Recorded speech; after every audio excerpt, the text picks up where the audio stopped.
So at this point, I have questions to ask them if you don't, but I'd like to open it up to questions from the audience and comments too. Don't hesitate to add your 2 cents worth. Hi, so I'm on the digital team at Amazon. And please introduce yourself. Lauren Wilson. Hi, Lauren. I'm on the digital media team at Amazon. And what we found is that when we share pictures on Facebook, we get thousands of likes and thousands of shares, and people just love pictures. When we do a video, nobody wants to share it because A, they don't have time for that. You know, they have to watch the video to see if it's worth sharing, and then they have to share it. Is that normal? Does that happen to a lot of people? Because we find that it's almost not even worth it. I don't know exactly what about mine. Yeah. So, are you embedding the video directly in it, or are you posting a link to it back on your site? I think we're doing a little bit of both. To be honest with you, we don't post a lot of videos anyway. Yeah. But when we do, we do it so rarely that I couldn't even tell you whether or not it's embedded or not. Sure. Sometimes I'm So- making the Facebook page, and sometimes someone else is doing it. So. So photo posts get at least four times the interaction rates, and you can use them to embed links to content sometimes, but they're really great for kicking up interaction rates, which then gets your stuff in more feeds. So like we rotate between sharing other people's content, doing photo posts, and doing links to our content, since that's sort of our bread and butter. But you need to make sure that the videos, it's not a question of whether they're sharing the video, it's a question of, is the video good enough for them to share? So if they're not going to share something unless it really resonates with them. And an image is really easy to put an emotional punch in something simple, and it's one step. So people don't have to leave Facebook, they don't have to do anything. So it makes it really easy for them. If the video is amazing, it will share.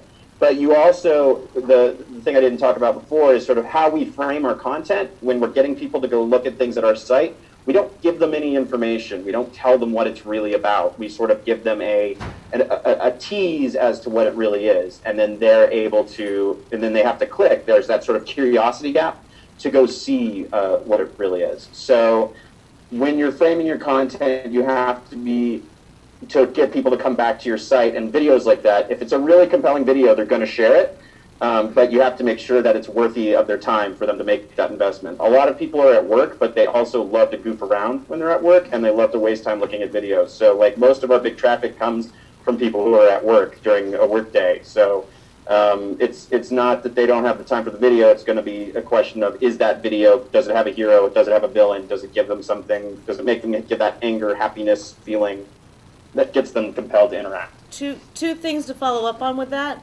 One is, and this is a relatively new thing, so I don't have a whole lot of data on it yet, but the data I do have so far is very, very promising. Vines, 6-second looping videos on Twitter as teasers for full-length videos, is driving more views on longer videos right now. We did a test last week. We had a 5-minute video. We had a 2-minute version.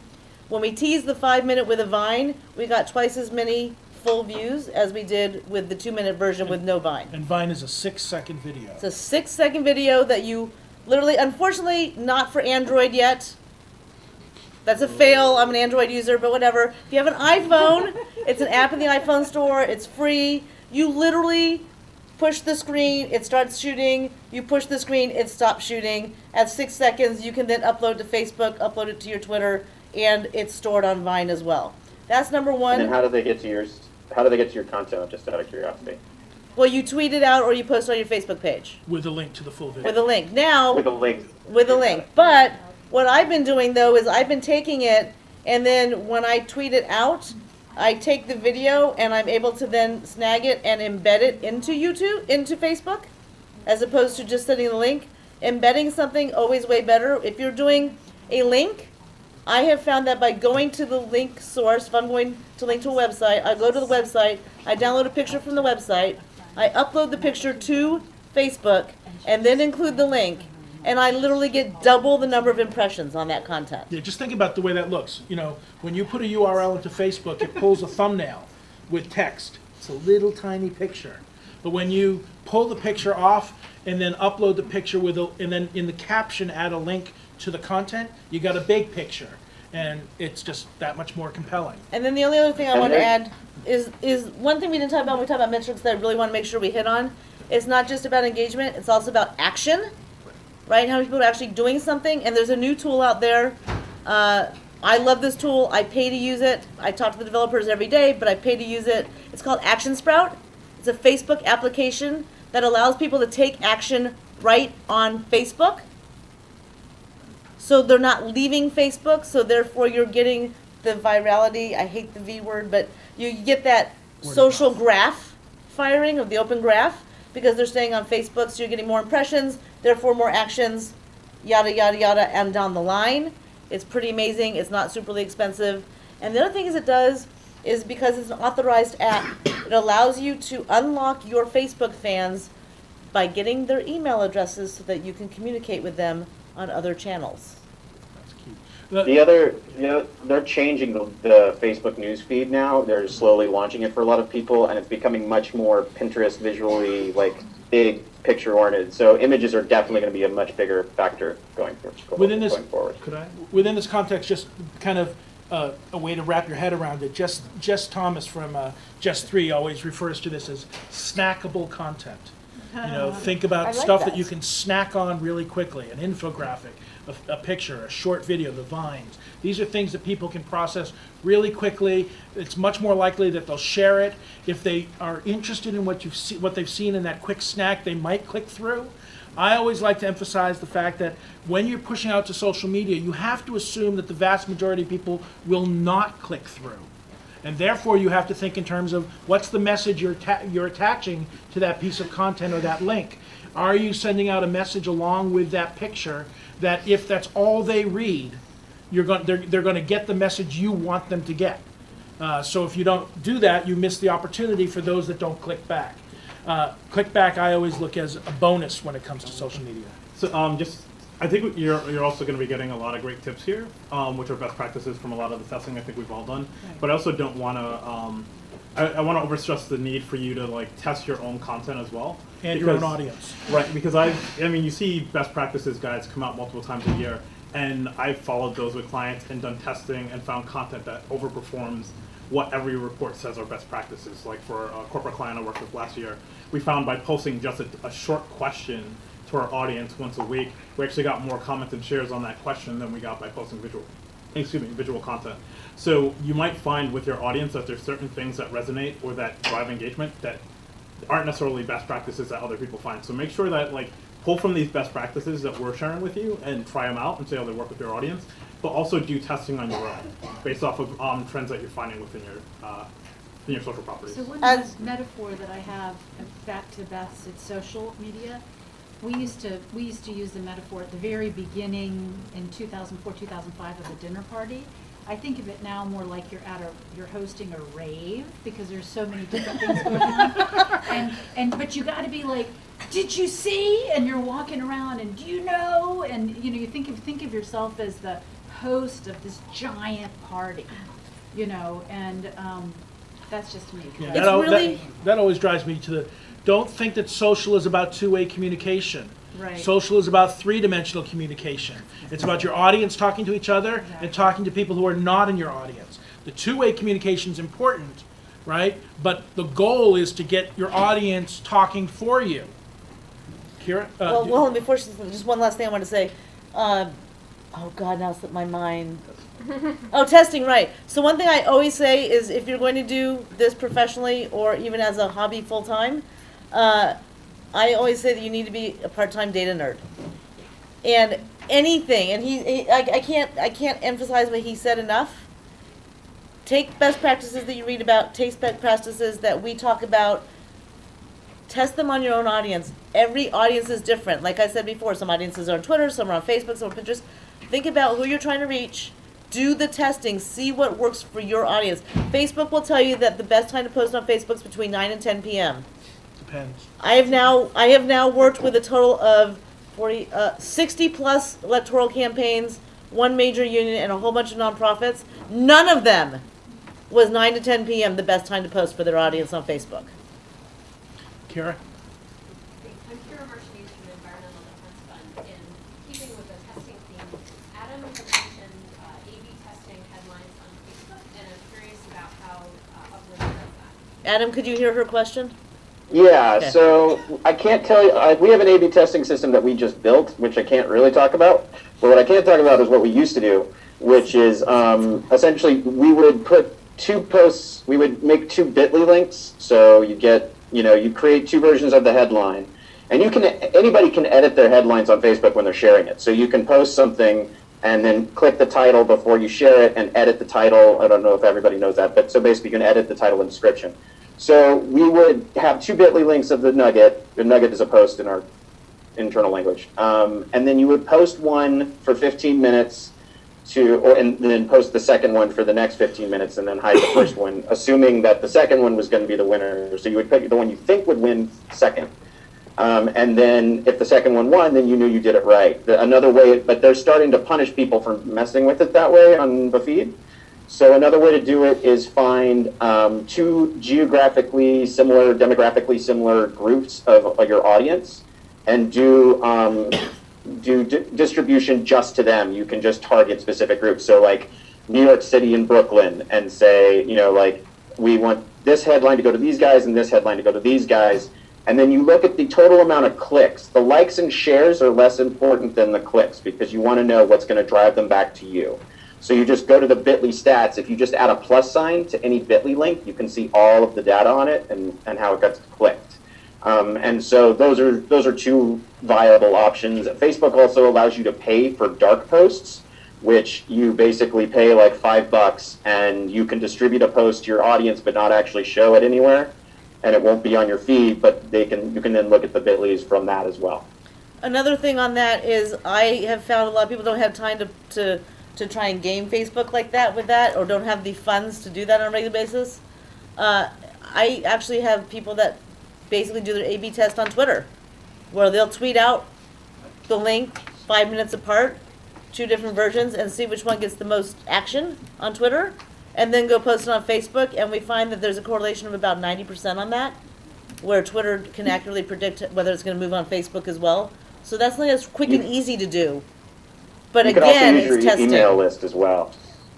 Hey, if anybody got here late and didn't get a lunch, there's still more back there, so please go help yourself.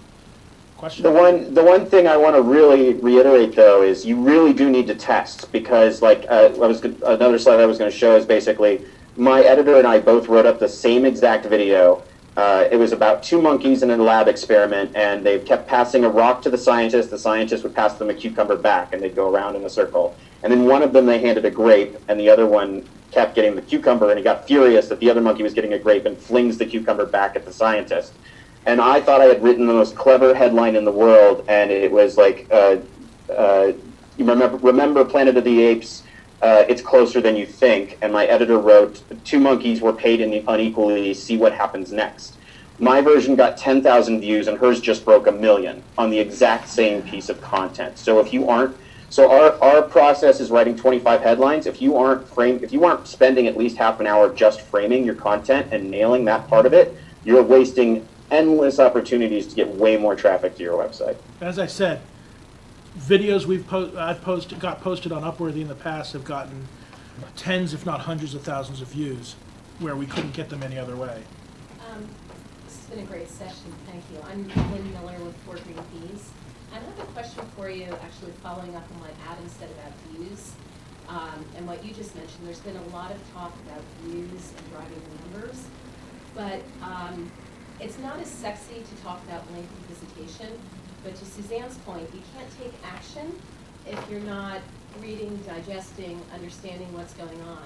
So I was particularly curious about that first example with the two lesbians headline that was reworked. I believe Adam said it went from 60K views on The Nation, which is a really wonky publication that people tend to read, seriously, to Upworthy, which I think is more people cruising the net, finding things exciting, moving from one platform to another, right?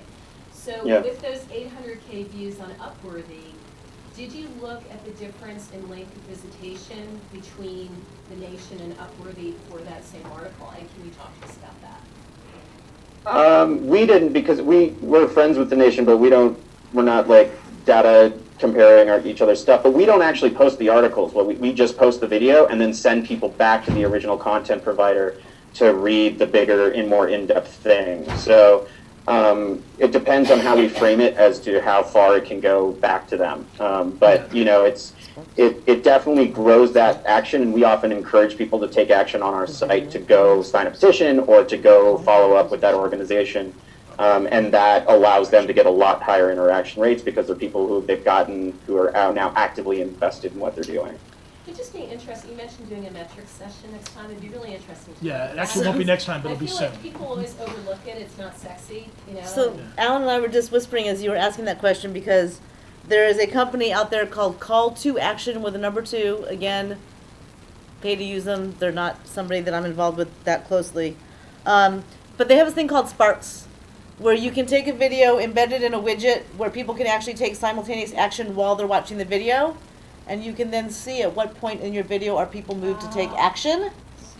Like the hottest metric around, in my opinion. And they know that that's what I think. But one point about that, and this is part of the reason why I'm so high on Pinterest, is that when I started doing this 3 years ago, there was a study, I know I need to still find the link for somebody, that the average person would watch a video online for 1 minute and 22 seconds before they would click away. They replicated that video test about halfway through last year. And anyone want to guess how long people watch a video before they click away now on average? How long? 8 seconds. A little bit longer, 12 seconds. I know how to defeat that. Go, Adam. Yes, Tell Adam. me. Oh, guru. Yeah, I figured out that basically if you keep telling them all the exciting moments that they're going to be looking forward to in the next 5 minutes, I've made 250,000 people watch an hour-long video about biblical gay discussions. Like, you can make people stay as long as you want, as long as you tell them what they're going to expect when they get there. So, like, I tease them just like I do headlines. So, like, at 1 minute and 32 seconds, he says this crazy thing. At 2 minutes and 49 seconds, he says the thing we're all thinking. So, like, sort of teasing out the entire thing underneath the video makes people think, well, okay, I can just wait for the next part just to see if that. And they all have to pay off. If they don't pay off, people click away. But as long as those moments are all moments that really connect with people, you can get them to stay and share and interact. So, but she's right though that like if you don't do that stuff, then basically they are going to leave if they're not immediately hooked. But as long as you set the stage for them to like wait around and see what's next, then they'll continue to keep looking. And you know, that's how we got so many people to look at a racial profiling video. Was like there was like 7 or 8 breakdown moments listed that said, you will not believe this, and then this happened, and this happened, and this happened. It makes them stay, and then they get the whole picture. So it's really useful in getting people to stay with your stuff. It still has to be good content, though, because I remember It really has to through. be good. If it's I not remember good, sitting if through you're Hamlet by deceiving Kenneth people Branagh. I thought you were by gonna say 24. over-promising, I thought you were gonna then say they're not going to 24. stay. I went to, I don't know how many of you remember Kenneth Branagh's Hamlet. I knew Billy Crystal and Robin Williams had a scene in the second, after the intermission. I couldn't last. I left at the intermission. It was dreadful. So you still have to have something good to keep them there in the Now, process. Jude Law's Hamlet, on the other hand. And then there's For me, it's all about Kevin Kline's And then there's one-man Russell Hamlet. Crowe in the midst. All right, we had some hands up over here. Hi, Scott Williams with the League of American Bicyclists. You had talked at the beginning of the session about you've got to have a strategy and an end goal in mind. It's not just about page views and links and shares, but the content has been primarily about page views and links and shares. How do we bridge that? How do you turn that strategy into, let's just say, selling memberships? Okay, you hired me. No, I'm just kidding. On strategy building. No, what you do is everything you do with that in mind. And when you're developing your content and you're testing your content, so let's say you've got some research and there are certain, your research shows, and you can also use all these tools for research. I mean, Absolutely. Unbelievably, like my budget for research, which I just forgot the name of what you call that kind of research, but my budget for research has gone from hundreds of thousands of dollars for clients to like tens of thousands or even just thousands, because you can test so easily what people respond to. But in any event, so you have some research. You say, okay, well, our members are this particular age. In the last 5 years, our acquisition of members have been these particular types of people. Well, let's go and see where those types of people are playing. Are they playing on Facebook? Are they playing on, where are they playing? What are they doing? Are they on Foursquare? Because whatever, where are these people playing? Okay, let's now try to test, I think Adam said they test 35 to 50 headlines. Let's test a bunch, because it's free. You're not paying Celinda Lake $80,000 to test the messages. So now let's test a bunch of headlines in these different places and see how they do. We're still in the research mode here. We're not even in the campaign mode yet. So you test a bunch of messages across platforms that indicate that's where you can get people engaged in membership. And you see which ones work the best. And then you keep spreading the campaign and interacting with the people in the rave that you're putting together. That's how I would describe it. But for me, because we juggle multiple clients, and one of the nice things about being a consultant and not being staff is that people are spending you a lot of money to focus. We can't get this done, so we're hiring you to focus on this. So I can be really bullish with internal teams and organizations about focus, focus, focus, focus. And I'm getting paid to get something accomplished. And when I first started, my joke is, if someone hires you to do social media and they say throw up a Facebook page and start a Twitter account, just fire them. Or if someone hires you to do media for them and they say let's do a press conference and put out a press release, then fire them, because they're not thinking about how to do this. They've got to understand you, your audience, your goals. We get paid based on results, not on growing audiences, but on results. Did the candidate win, right? Well, not necessarily. I'm not Yes and going no. to go that far on that one. Yeah. But one thing I would say is that, and one thing that I have found to be true over the last 3 years, is we go and we spend literally 6 to 8 weeks building the strategy before we even send a tweet or a Facebook post. And then we have, part of your questions that you ask yourself when you're building strategy is, how long is this going to go, right? Is this a Right. never-ending thing, like membership drive?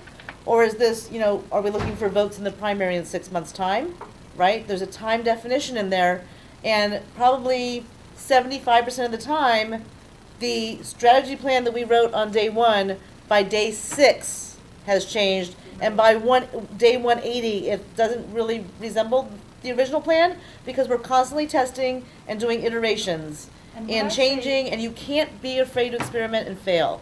You're going to fail in this is medium. Just because we like to interrupt each other, and I particularly like to We're good interrupt. friends, it's okay. Yeah, it's fine. We've been talking about shoes quietly through our phones. No, we Anyway, haven't actually. Anyway, We should. what I tell clients is that our strategy document is a living document like the Constitution. Like, you don't change it for nothing. Right. You don't add amendments for nothing, but you look at reality and you have your little little SCOTUS moment where you're changing It's direction. easier to amend a strategy, though. Yes, it's easier to amend a strategy, and you don't have to And deal the with other Robert's court. It is important to remember, it's social, right? And so, But I want to back up for that. I'm sorry Yeah. to interrupt again. I want to back up from that because we're here because we're social media people, but there's a lot of tools. There are a lot of tools. And, so we're talking about social media tools, so I'll be quiet. But there's a lot of tools to accomplish what you need, right? right. But go ahead. I just wanted to emphasize that not only does your strategy change, but your tactics are going to change, because the nature of social media is it's a conversation. And if you aren't actually, engaging conversantly in real time, how many of you work somewhere where you have to vet every tweet before you post it? Let me at your Oh, bosses. nice. Yeah, we'll come tie up your boss and let you free. It's soon. really bad. The whole point is, if you can't engage in real time, you aren't going to engage effectively, and you might as well not even try. Can I use that as a jumping off point Yeah, to sure. pose a challenge to everybody? So in the next couple of weeks, Colin Delaney and I are going to be posting a back and forth, and it's really meant to be a thought-provoking thing, so I'm just going to go ahead and start talking about it now. Sorry, Colin, don't kill me. I'm going to make a statement, and all of you are going to disagree with me, but let me finish what I'm saying before you actually finish thinking it through. And I'm going to say that petitions as a tactic online are slowly dying. Yes, I know that sounds like heresy. My purpose in saying that is this. There are a lot of great petition sites out there. There are a lot of great petitions out there doing great things. But people aren't signing them as much because there are so many of them. People have petition fatigue. Petitions that once would have gotten 1 million signers are now getting 1,000 signers. And it's not because they're bad petitions. It's not because they're bad causes. So my challenge to us as new media people, as online strategists, is to think about what is Petition 2.0? What is the next step? For example, I have a client that's going to be doing Vine petitions, where instead of asking people to sign something, we're going to ask people to make a 6-second Vine of them saying why this particular thing should be the way they want it, and then we're going to turn it into a couple mashup videos for web ads. What is Petition 2.0? How can we constantly be challenging ourselves to move on to the next thing? Because tactics do get old. And when tactics get old, people stop paying attention. Another thing to say that we sort of have as an internal process is called joyful funerals.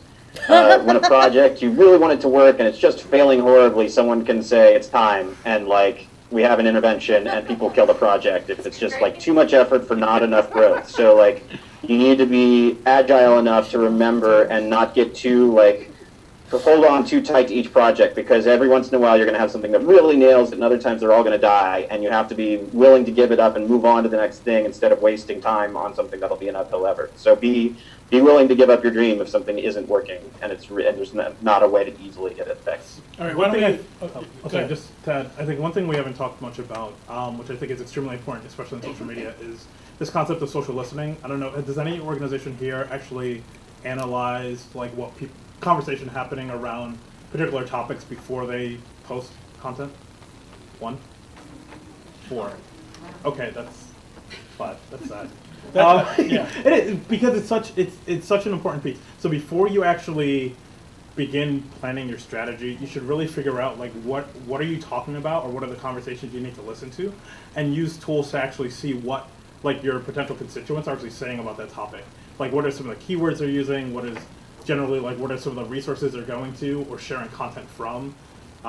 This is what Attentively and Radiant 6 and Right, Meltwater these Buzz. kind of tools. But those, well, Attentively I think is and- more affordable, but And you can use Yeah. Hootsuite or Totally TweetDeck affordable. as Right. well. Do keyword searches, hashtag monitoring. and it can seem daunting because you're sometimes analyzing a conversation that could Analytics. include 100,000 or 500,000 comments or Yeah. posts. But if you get it to a manageable list, there are affordable systems that you can use, like Amazon Mechanical Turk is a system I live and die by. What is Amazon Mechanical Turk. It's a marketplace for doing human data analysis, which basically means you can give a data set to this marketplace and say, I will pay you 10 cents for every piece of data you analyze.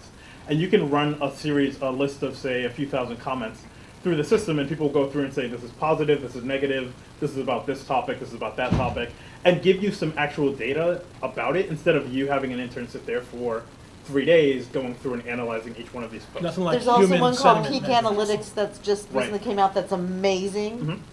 I would even push this a little further. Social listening is really important before you launch your strategy. And during. And But during. then while you're doing it, Exactly. listening to see whether or not your memes that you're trying to push out there are actually getting traction. And it can be That's really used key as well. afterwards to help you measure return on investment. Did you create buzz? I want to just do a case study here very quickly. So I work on a lot of highly contentious issues. So I look in my tweet deck, I follow the hashtags that the bad guys are using, as well as my own hashtags. And I saw the Chick-fil-A thing turn on a dime. Yeah. Just by following free speech. So if you take all of, I'm not going to get into this Chick-fil-A thing, but we were all like, rah, we won, or da, da, da. And then suddenly my Twitter starts pumping, and I'm realizing it's all turning and no one's paying attention. Yeah. So, you know, by looking at your various audiences and their hashtags, also we do a lot of work on democratization movements in the third world. And so, also because Twitter translates, you know, I follow all of the Arab world hashtags, right? And which has me now on 12 watch lists, I think. But but it's just And to track me, rules. Twitter is free, and since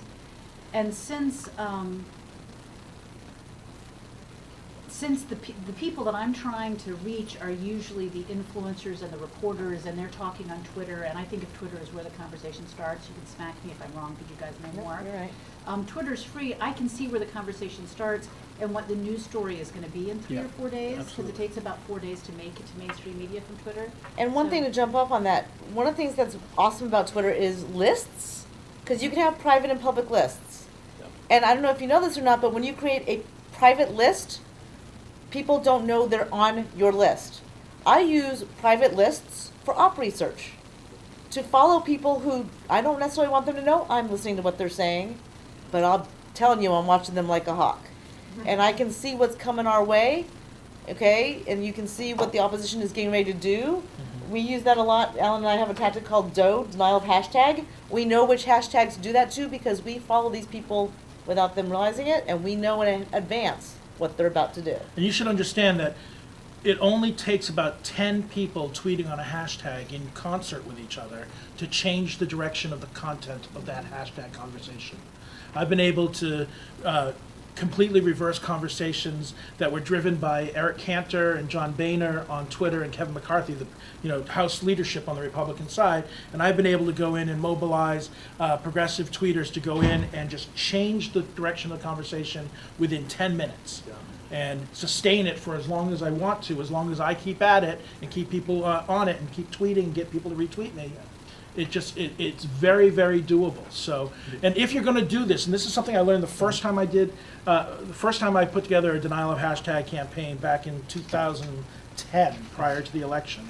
The Republican Steering Committee was doing a campaign where they had a Twitter day where their members were tweeting online about their commitments to the American people, and I organized about 100 progressives to steal the hashtag away from them, to challenge them, question them, and offer alternative hashtags, things like alternative commitments, things like whenever a member of the Republican caucus was saying, I vowed to make sure that government never gets between a patient and their doctor, 60 to 100 people would respond instantly by saying, does that include keeping government out from in between a woman and her doctor when it comes to the right to choose? I didn't even tell them to say that. They just did it when I said, hey, we should counter this.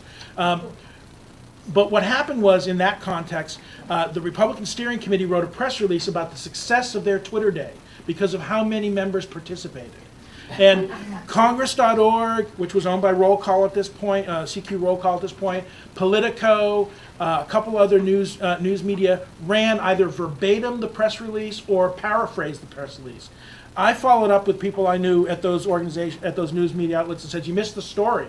Here's the link to the search for the hashtag," and you'll see that the conversation was utterly dominated by progressives, even though there were members of the Republican caucus participating in the day.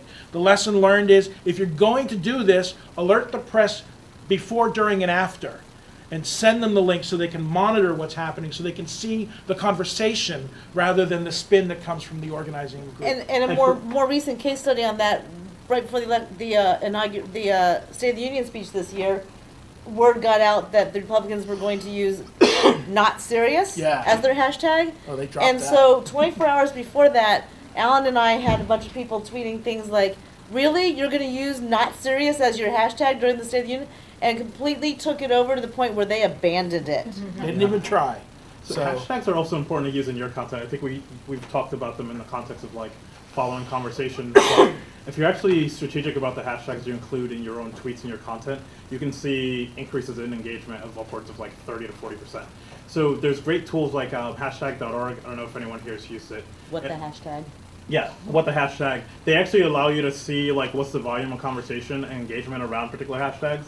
So if you're really strategic about the hashtags that you include in the content that you create, you can actually see a pretty significant increase in the number of shares and in retweets or likes or favorites. Yeah, And if you're going to see the hashtag, make sure you predefine it using Right. tag def and what the hashtag Yeah. Also, WordPress has a widget that allows you to preload the hashtag, the tweet language that goes with when they tweet the article. So the default is it pulls the title and the link, and if you're going to just have that, make sure you optimize your title based on what Adam was saying. Optimize the title so that when it goes out over Twitter, it works. But if you have a widget like this, and there are probably alternatives to this, you can go in and actually create a tweet with a link, which pulls the link automatically to the article, but isn't the title, and includes whatever hashtags you want. So you can use it to focus on the key talking points you want. And as the days rolled out, you can actually change the tweet that goes with the article, so that the tweets that go out tomorrow might be, and then also this, as opposed to just simply the same tweet going out from the same article all the time. If you guys have a software development budget, any of you at all, you should be spending your money on having alternate fields for your headline, a Facebook headline, a Facebook excerpt, a Facebook share image, because share images have to be at least 600 by 600 now and be optimized. So you should be adding that as fields, as extra fields in your normal content management, and a Twitter field, so that all this stuff auto-populates. We always do that, and there's now Twitter cards, which are essentially when you put a link in, it shows you like the whole news story that you can attach your site to as well. So when we post a link to one of our posts, it shows the headline, and we can also use the Twitter feed, the Twitter space, to make an alternate version that teases the content more. Another way to think about it too is if you don't have that software development budget, because I think a lot of folks here probably don't think about publishing the content straight through your CMS. It might be when you're writing your content, whether it be a blog post, a page, whichever, make multiple versions of that content. Like I tried to show within that hierarchy, figure out what your key message is, and figure out what are the formats of content that you're going to create. So create your tweet, create your infographic, create your blog post, 3 or 4 separate as entries. different pieces of content, so you know that when we're ready to communicate this message to our constituents, these are the various formats that we're putting it in. But one thing But to be don't careful. put multiple versions of the same piece of content on your website. Exactly. But one thing because also to SEO be careful will get about murdered by Google. is when you're posting to Facebook, do it manually. Don't use a third-party app to post to Facebook, because they say they don't do it, but I have data that really truly shows otherwise. If you use a third-party app, you're not going to get as many views. Yeah, sometimes it even strips out the share And you button. might notice that Facebook has now made it so you can pre-schedule posts, because a lot of people were doing that using Hootsuite, but then they weren't actually benefiting because they were getting punished for using third-party app. You can pre-schedule posts in Facebook that's itself natively now. Part of that's because they're actually Facebook white lists certain IPs. So some of the bigger vendors like the Buddy Medias of the world, you're generally not going to run into that issue because they work with Facebook directly. So if you're going to pick a social media management software, look at the actual developers list or people who are approved Facebook API developers, and pick a vendor from that list, not just a vendor because they're cheap. Like Hootsuite, you're not going to necessarily get great formatting from using that, but there are better tools out there. So I'm going to answer a quick question from our 4 Green Peas person. Oh, I was wondering who that was. About your Twitter lists. We've talked about making Twitter lists, and yes, there are limits to the number. You're only allowed to create 20 Twitter lists and up to 500 people on a Twitter list. I just create extra Twitter accounts. Oh, that's a good idea. So, They call that now, well, I do 2 different kinds of things. I have different Twitter, I have multiple Twitter accounts that have different purposes. So IA Roundtable is for the Roundtable, Dr. Digipole is me personally, Take Action News is my news media company, and then I have some satire ones like Good Pontiff and Rep Allen East and things like that. When I was at CAP, I had CAP Action, and then I had CAP Action 2, and CAP Action 2 didn't do anything, but it allowed me, I never used it to as a sock puppet, I just used it to have extra capacity for lists, and, that's a good way around it. It's blunt force, but it works. If we keep begging, maybe they'll give us more lists. Yeah. Yeah, exactly. Well, just wanted to follow up on your point about creating a separate account for your advocacy work, or what has been the success of that? From what I've seen, creating separate Facebook pages for an advocacy campaign or creating a separate Twitter account. Right. We never seem to get Yes. as many. So there's a couple things. I'll answer, and then I'm sure Beth has a lot more to say. From a personal perspective, Dr. Digipole, my personal account, I use it for everything. That's me. That's all aspects of my life, from where I've had dinner recently that was really good, to what's happening in Congress, to what you should do on social media. It's a picture of who I am and what I do. That's my primary channel. The IA Roundtable one, I set up years ago when I first launched this, when Twitter first actually started, and it's a feed. It feeds Colin's ePolitics blog and Tech President, and then occasionally I go in and add things to it. So it has a separate purpose. The satire accounts, they're fun. They're not really part of me. They are extensions of me, but I use them for kind of different purposes, to be able to tell jokes on a certain theme. Like Good Pontiff is Benedict in retirement tweeting in Yiddish. Okay, so you know, because Good Yontif means happy holidays, Oh, Good yeah, I didn't Pontiff even catch means that. happy holy days. You know, and it's just sort of something I do to entertain myself. Okay, I don't really do much more about it with that. From an organization's perspective, you have a main, the way I've always looked at it is, you have sort of a main brand channel, which is the aggregation of everything that's going on in your organization, projects and staff, and you percolate up and tweet out the best stuff from them. Because people like to hear from your people more than they like to hear from your brand, because it's social, right? And then depending on the project, you know, some projects merit a standalone Twitter account, and others do not. It all depends on how much you can sustain it, how much content, all that kind of stuff. And then, you know, your staff, it's their accounts, and they use it on your behalf at their choice. And that's sort of how I work that. But you're right. If you start to split up, and every campaign has a new, then you end up with fractured audiences. So if you're a single issue organization and all your campaigns are on the same issue, you should have one action Twitter account that you use for all your campaigns, right?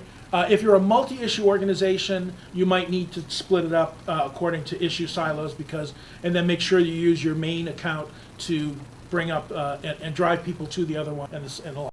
Whatsoever, to apply the same kind of insights when you're putting together your Twitter and Facebook channels. So two things off of that. One is the key word in what Alan said a few minutes ago is purpose.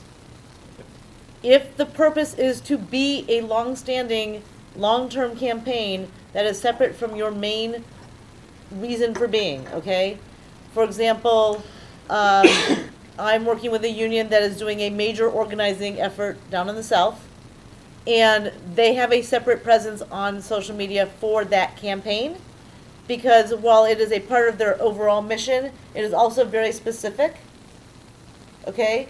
But at the same time, they do cross-post. It crosses from the main union, the union crosses from that. The other thing is it's about authenticity. One of the things we do on electoral campaigns and legislative offices, we create the celebrity account versus the staff account, because the reality is the candidate, the member of Congress doesn't necessarily have time to be on social media all the time, right? There are some members that do, but some don't. But the staff can always be on. It's run by multiple people, right? And it's clearly Marta's staff. We also do that with nonprofits. You know, look, CNN has at CNN, right? It's basically an RSS feed of CNN. But they also have breaking But news. they also have CNN breaking news. They also have sports. They have politics, etc. But the reporters also have their own accounts. And so they kind of mash it all together. New York Times, same thing. They have various sections of the newspaper that have their own presences, and their reporters all have their own presences that have the NYT in their screen names so that you know that's what they're associated with. So it really comes back to your first 6 to 8 weeks of planning this campaign and thinking about strategically and what are your goals and what do you want to do. Sometimes it's appropriate to have a separate presence, sometimes it's not. And it really, really is very, very campaign specific. There's no one answer fits all on that one. And also think about the voices that you're posting from. You see this, I think, done more so on the corporate side of social media than you do within the nonprofit sector. But for many organizations, you're really only going to have like one Facebook page or one Twitter account. But you can have multiple people that speak on behalf of the brand. I don't think anybody really believes that like EDF is posting as EDF. Like the organization is not like managing a Facebook page. There's multiple people within the organization that do that. So oftentimes, if you're responding to comments, you're responding to people's questions, you can actually post like your initials or identify who you are and start to, as an individual, give more of a human voice to who's behind the management of the Facebook page. One thing I've seen that was interesting that some organizations do is they'll list out on their about section who the people are, like who the actual voices are behind the brand, and they'll link back to that person's profile, just so you can actually see who within the organization you're interacting with. Yeah, you can often see in Twitter. Defense, they've been genius, Kira, if you're still here, at getting their unbelievable experts to use their own voices and drive news through their blogs and Twitter and et cetera, et cetera. I was gonna say, one thing that I often see done, Separate from and media again, brand, no one answer fits all organizations, but will often, some of the people I work with, the organization has their account, and they'll post things, and then the staff that's running that account will then go as themselves to answer people's questions and say, hey, I work at such and such, let me answer your question. But the important thing also is it's about authenticity, and you have to remember one thing as an organization, and this is something that I really should talk and write about more, quite frankly, and that is organizations are made up of human beings. You can't be afraid to show humanity in your organization. Okay, I work in an office for one of my part-time gigs that's very, very fun, right? We tell jokes, we throw red rubber stress balls at each other all day long. The boss brings in his dog sometimes. So on Twitter and on Facebook, we tell jokes, we post funny pictures of ourselves and cartoons and that kind of thing. I have another client who's extremely serious and would never crack a joke in public. And that's reflected in the way they handle their online presence. So be true to who you are. If your organization has multiple people running that account, it's okay to say that. You don't have to let people believe it's just one person. Let people show their individuality. It goes even beyond that. If you look at the research that Edelman Worldwide does every year in their trust barometer, people trust experts more than they trust institutions, by 50% more. That's a significant difference, which means that you're much better off having your policy expert tweet something and retweet it, or just like you're much better off having a byline on a piece of content on your website than you are just simply having it branded and come from your organization's brand.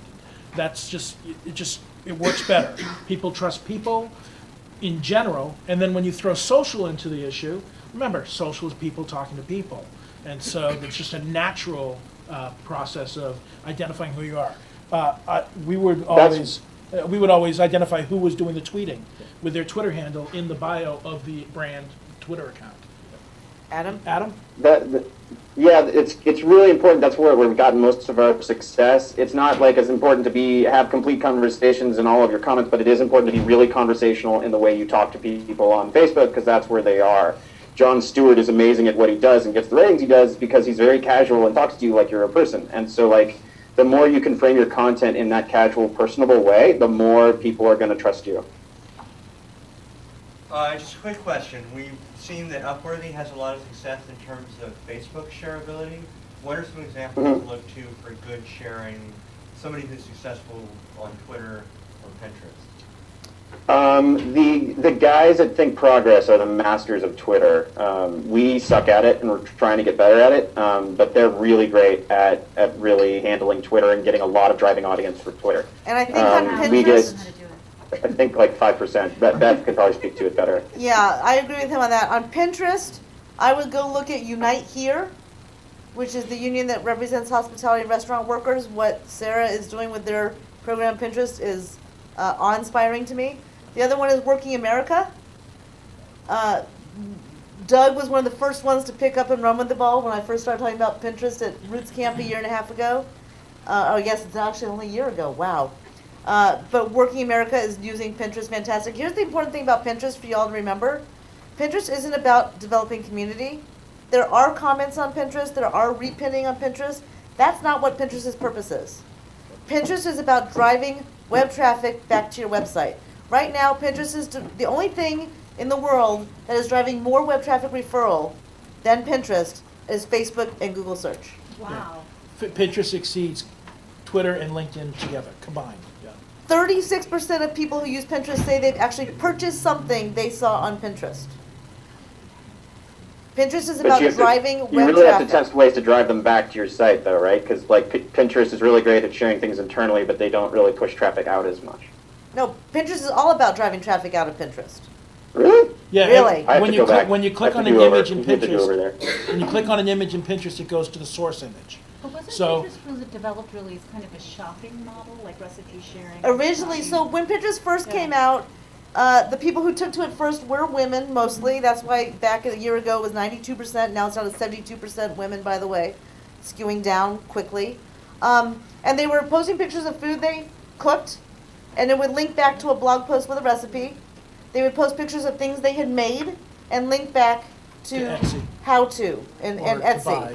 And so Pinterest has kind of developed in that sense, but now it's also about telling stories. A lot of times what we'll do with candidates and members of elected officials is we'll have a board that's devoted to their personal lives to show them as human beings. It's also become a lot about you can pin a YouTube video and people can then watch the video on YouTube and it counts in your YouTube views. It's really used for telling stories and sharing stories. Unite Here, honestly, I've got to call this one out because I think it's brilliant. They represent culinary workers in schools and hotels, etc., around the country, prisons. So they have a board that's devoted to recipes from their members, tying into what Pinterest was about to begin with and telling their own organization's story. One of the things we've also done is we did an auction on Pinterest. We auctioned off restaurant stuff, gift certificates, personal chefs cooking for you, cook pots and pans, all that kind of stuff. 22 items raised $6,000 in 4 days. I've also, if you set up for your organization an affiliate code at Amazon or someplace where you get a piece of the action if somebody buys something you recommend, and then post that URL to bring in the picture onto Pinterest, and people buy stuff, and you can set up a shopping, if you've got, for example, who's here from the bike riders? Bike equipment from sponsors, you can get a piece of that action by setting up a Pinterest page with, reviews of and links to bike equipment. One of the other things that's really awesome about Pinterest, I have to give this a shout out, because, I've already shared with you guys that I love shoes. Zappos has the best Pinterest application ever called Pinpointing, where you can go to this, you put in somebody's Pinterest username, it will go through and look at the things they've pinned and repinned, and it will make gift suggestions for that person. And I tested it. I had to because I'm a data person. I put in 10 people that I know really well, and it was 100% accurate about what kinds of gifts that those people would like. Pinpointing. I would also say look outside of industry for inspiration. This is something I do a lot. Just look at what consumer packaged goods and retail brands are doing, because they've, I think, recognized more so than most organizations and companies the need for cultural relevance in the things they do, the images that Oreo has been posting over the past couple months, and the amount of buzz that they've gotten just from that is amazing. So I think also looking outside of the nonprofit and political sphere for inspiration is really important, because there are corporate brands who are doing really amazing things, and they have a lot of money that they're dumping into research, so you can sometimes glean some really good recommendations from what they're doing. And I'm glad you mentioned Oreos. That made me think of something. The other thing about social media is it's about rapid response. Alan asked a few minutes ago how many of you have what I call the noose around your neck, where you have to get your tweets and Facebook posts approved first. Nothing drives me crazier, as anybody who knows me well knows. But Oreo scored the success they did during the Super Bowl. Walmart scored success. Not Walmart, Walgreens, sorry. Major League Baseball had an awesome tweet, because it's about rapid response, making decisions quickly. But you'll also notice that they did it in one platform because it was about immediacy. And so sometimes we're in a hurry. You can't, again, be on every single platform. But they knew where their audience was. And right then, their audience was on Twitter complaining about the blackout in New Orleans. And so they went on and they made relevant content that tied into the current event, but was relevant to themselves. And they won. Does anyone here have a social media playbook? Does anyone have anything that's written out to say, given certain scenarios, this is how we're going to respond, or the kind of content we're going to tweet out? Long-term strategic planning, you got to do it. Yeah, that's one thing I've done with clients in the past that really helps to get over that that approval hump. Is if you're able to put together a document that basically says, given these situations, here's the kind of content that we're going to be posting, and if you can get some it's not, while we want to be, I think, relevant in social media, and we don't want to have stock content that we're pulling from, if you can actually have some pre-created posts that you're getting approved, and you can modify those and get permission to modify those, they can allow you to operate in more of a real time. That's one way to kind of get around that. Yeah, I just want to say I had some experience with that with a client, and if you're lucky, what will happen is, as that playbook, something to review, will go up the chain. The CEO or whoever it is will get more comfort with what you're doing, and they'll say, oh, we don't need to see this anymore. Yeah. So you solved your problem. Yeah. The other thing is, you don't want to put a junior person managing your Twitter account or your Facebook account, just like you wouldn't put a junior staff person as an officer right? Because they have to be able to respond in real time and know what they can and cannot say. And they have to be responsible enough not to do the ultimate sin of tweeting something bad. The classic story is New Media Strategies, one of the biggest and earliest new social media strategy firms. They had the Chrysler account.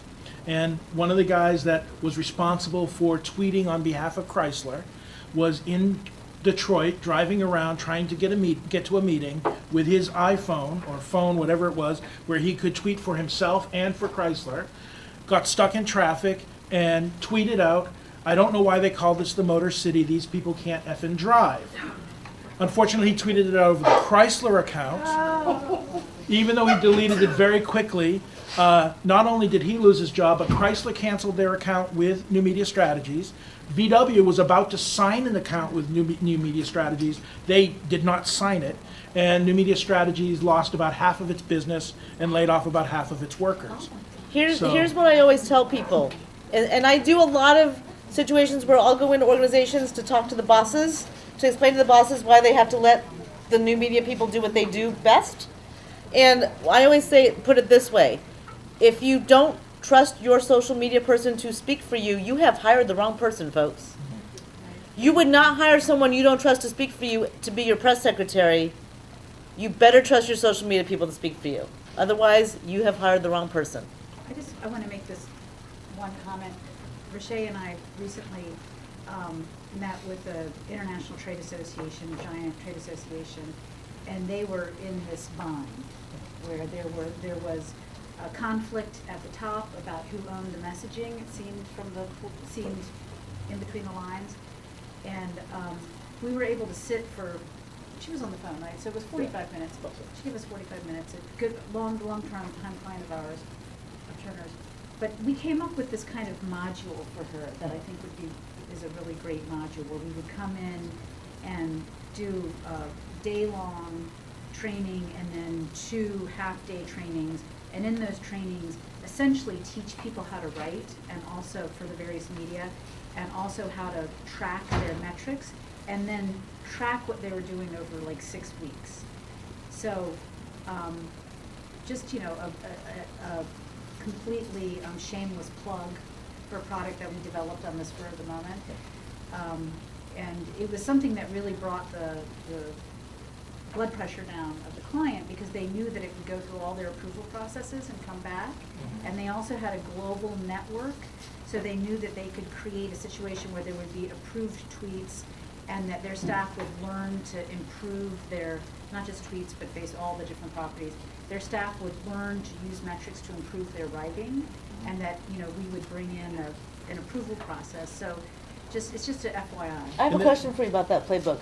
And that in this particular instance, so they put out like suggested tweets, whatever, that kind of thing.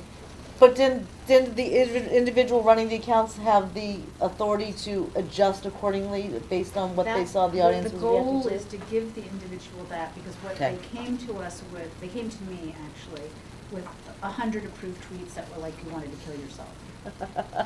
Right. Yeah. And I said to the person who was in charge of the VP Marketing Communications, we had a long conversation about strategy and blah, blah, blah, blah, blah. And when I dug down, it became clear that they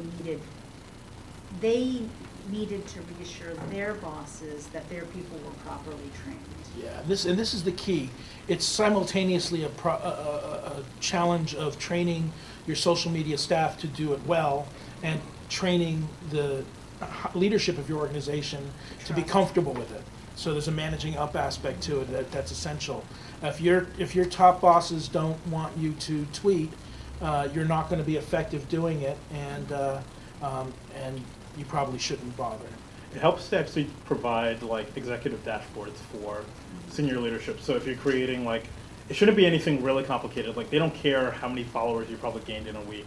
But if they know that your goal for social media is to increase memberships or to get more petition signings, if you're able to just produce like a very, 2 to 3 slide deck that says, here's the progress that we made and present that on a weekly or monthly basis, that can really help to build that trust in senior leadership and get you more resources for the social media. And I would even go so far as to include in that sort of, these are the message, this is the message that we're trying to sell, this is some examples of some tweets and Facebook posts that we've used. We're working within these parameters rather than these are exactly what we're going to use, and so that they and this is how some of them performed, so that they can get a sense of you get what you're allowed to say and what you're not allowed to say. They can see the flexibility of how to say it without necessarily going off the reservation, And and, there's they can also- see the performance of it. To Richet's point, though, when you're talking to very senior management, they just want to know if the goals are being reached. Right. And How here's- are we reaching the goals? And here's one thing to think about too. A lot of times the people in senior management haven't really experienced social media for themselves other than their own personal Facebook or Twitter. Case studies. I actually have gotten members of Congress to agree to do Twitter because I showed them case studies of corporations that came under fire and how their Twitter audiences protected them. And all of a sudden the light went off. Oh, right. If anybody wants those kinds of assets and links that they want to share with people, please just ping me. I'm really easy to find on Twitter and Facebook and everywhere else, because I do have like a whole set of links that I send to people to help you convince your bosses to let you do what you do. Sometimes just a well-written 1 to 2 page memo of what the advantages they can gain by being on Twitter can work. I wrote one of these for James Cameron, the director, and I wrote it on a Wednesday, and on Friday they asked me to write a 1-page rollout strategy for him because he was launching that afternoon. So it is doable, even for somebody who feels like they have no time at all. You can make it happen. And sometimes it also helps to bring in unvested outside interest. Okay, I know Alan has done this. I'm sure that they would do it too. I know I've done it many times, where somebody who's not working for your organization, who doesn't have a vested interest in your organization, comes in and talks to the senior people to make the case. And suddenly they're the expert that's trusted, as opposed to the person saying, give me a budget because I'm your social media person. And it really does change the ballgame, I have found. Third-party validation is I very want to good. ask the group, because I know we're running out of time, we're making a lot of assumptions about what your pain is, Right. because we've gone into so many different organizations and felt their pain. Are there, what are kind of your burning issues before we start to wind down? I'm sorry, Alan. No, that's a good lost point. control. Is there anybody sitting here that just has some burning issues? It's not really burning, but going back to your point of not assigning a junior person to be your social media manager. Right. Me, not the expert on all of the policy work that we do. Trying to convince higher up staff members to participate in the social media process.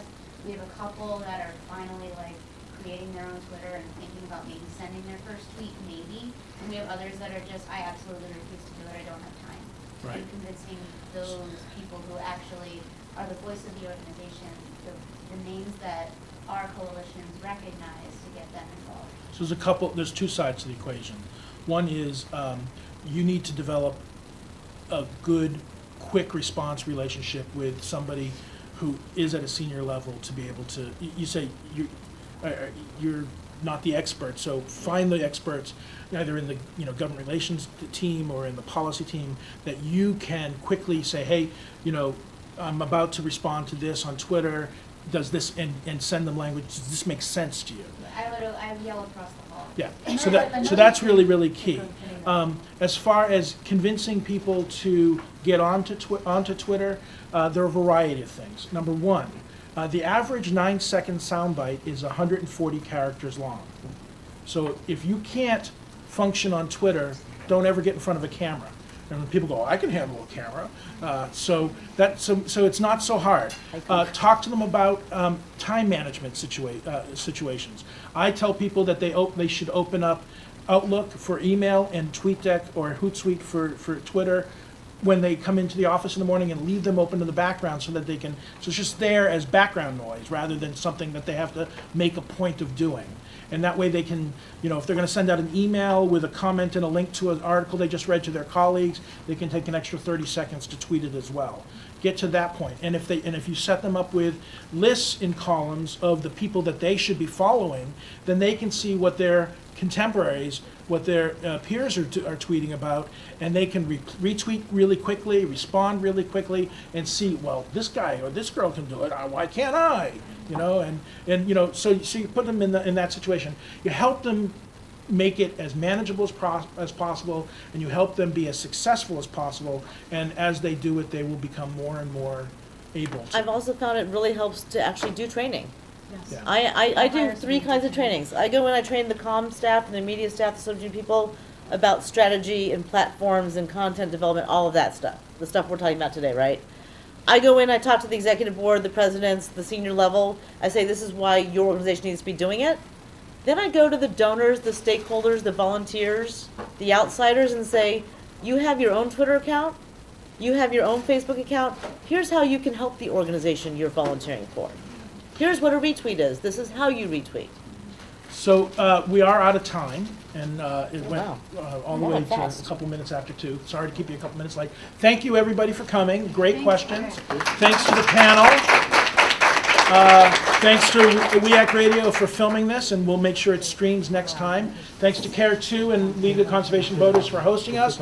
Turner Strategies, Foresight, Progressive PST, or actually no. Indigo Strategies. Indigo Strategies, and we'll hope if you came in on a multiple purchase and I don't have your email addresses and you'd like to be on the email list to get the announcements yourself rather than whoever got it for you, just give me your business card and we'll make sure that that happens. And we'll see you next month. Adam and Upworthy. Adam. Hi, Adam. Just if anybody wants to send subs to us, our editorial side's totally separate from BizDev, so you can send me anything at links4adam@upworthy.com. Don't share that with everybody, but you can send me stuff and we'll take a look at it. Links4adam@upworthy.com. If you have content that you think should go up on Upworthy, Adam will take a look at that. Don't share that. Bye, dude. White Russians forever. I was really excited I when saw you in the I back of the room there. How are you? I gotta go. But I just Good wanna say seeing you. hi. Glad you were here. Yeah. Yeah, when I saw you sign up. Downsized myself. Oh no, who let her in the room? This is one of my boot campers. I'm in a lot. Social media training and I know, but there's something in that group. I have to. You can get. You can have. Yeah. You can get scholarships. I know. I go through this whole thing. Also to let me out of the office. Pete, I did that. how long till it? But she was totally not responsible to me knowing Or at least right now. There might be something that comes in. Is that too soon?